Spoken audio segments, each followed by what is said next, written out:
Hello everyone. I'm Mashrur Arefin, your new Managing Director and Chief Executive Officer of Citibank Limited, Bangladesh. It's my first time I'm talking to the investors of the bank. It's a real pleasure to talk to you. First of all, about the whole idea of this talk. I wanted to tell you since in the end of March, first quarter, we couldn't hold a webinar. I thought that why don't I convey my messages to you through video. I must begin by talking about last year. How did it go? Last year, as you know, it was not a good year for Citibank, and we are very open about it that we didn't do well. And I'm coming to the point why we didn't do well. Overall, the industry saw lots of ups and downs last year. It was the election year, and there was GDP, though it grew at the rate of 8%, almost 8%. Banking sector also has seen last year certain credit growth of 15%, and deposit grew by 9%. So there comes the first problem of last year for the banking industry. Loan grew at 15% and deposit grew at 9%, meaning there was huge pressure on the advance deposit ratio. So it was well above 83.5% directed by central bank as a regulation. To relieve the pressure on AD ratio and also the taka liquidity, central bank later on reduced the cash reserve requirement. At the same time, central bank gave a directive that government deposits 50% should be coming to the private commercial banks like ours. Earlier it was 75% to government banks and 25% to private commercial banks. But however, the liquidity issue, despite these two moves by the government, it is still persisted, and it kept adding pressure on banks like ours. Import ballooned and registered 25% year-on-year growth, and export growth got lowered at only 6% it grew, and remittance growth again picked up, which was 17% growth from 2018. These are all good signs. Now coming to the main point, interest rate, there was a downward pressure on lending interest rate. So that is one of the reasons why we could not register, or we couldn't do or maintain our net interest margin, NIM we call it, to the level where we expected that it should be. So there was higher deposit cost, and there was also lower NIM. And then the cost income ratio, it was our structural failure that we couldn't keep control over it.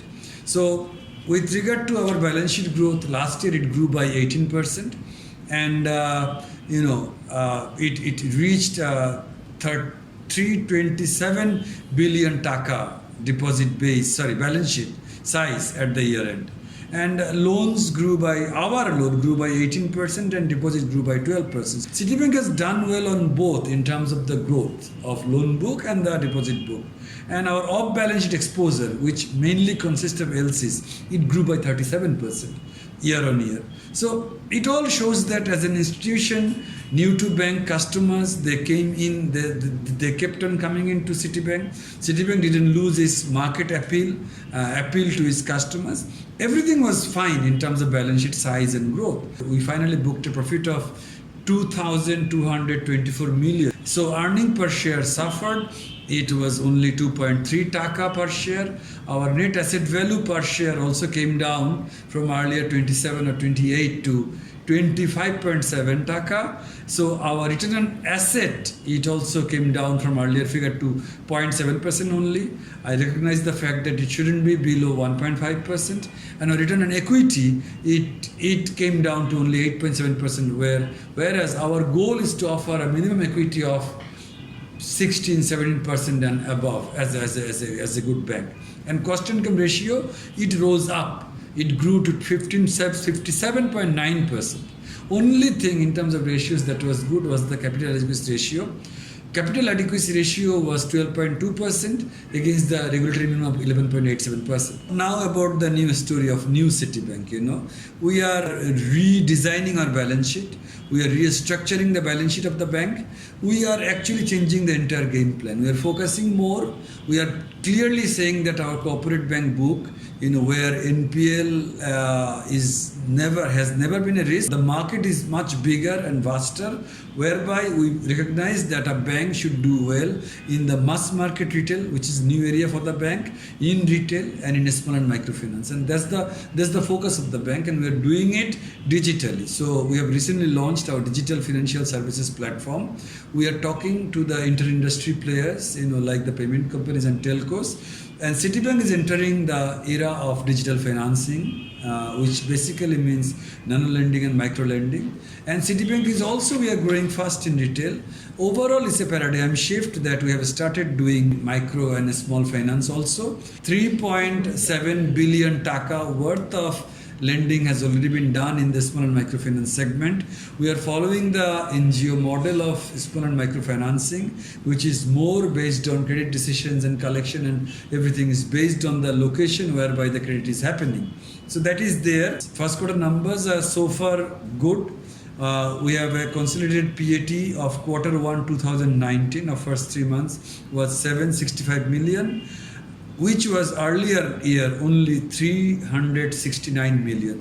And cost income ratio has come down on a consolidated basis, from earlier year 63% consolidated holding company basis, it has come down to 54%. And EPS has also gone up a little, it stood at 7.9 versus earlier year's 0.38 taka. And NAV per share has also increased 26.2. It has gone up to 27.0 in Q1, 2019. So the return on equity that we posted in the first 3 months of this year, if you analyze it, it is going to be 12.2. So earlier, I told you that last year's equity was 8 point something, and now this year we are in the first quarter we've reached 12.2. We hope to end the year at around 15%. We know that we are going to post a good profit in the half year. So these are few figures, but I believe numbers speak for themselves. First quarter has been good. As I told you, June is going to be even better. ROE is increasing and NAV is increasing. We are not opening any new branch in Citibank. We are no more will be incurring any fixed cost by opening branches. Our idea is to lean on to digital modes of banking services and payments as much as possible. So one arm of that is agent banking, which will take care of the deposit collection. We are signing up with big telcos and payment companies. Work is currently ongoing, and another arm of it is lending, which is nano lending, and at the same time our CityTouch internet banking, which is the most popular internet banking app in this country now, it is taking a new shape and size as part of the DFS or Digital Financial Services Plan. Our aim is to offer you an ROE of not less than 18%, and our aim is to go to a cost income ratio of not above 48-49%, and also as an additional tier 1 capital, and also, as I said, fresh equity injection by foreign multilaterals and development partners, who will offer more than just money, who will offer, like IFC is offering us, lot of guidances, lot of consultancies.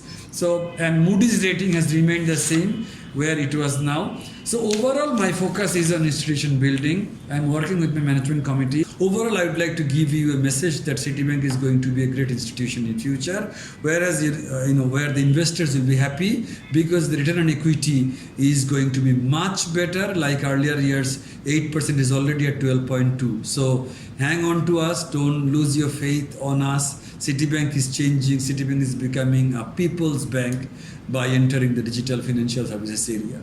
Thank you so much. Thank you all.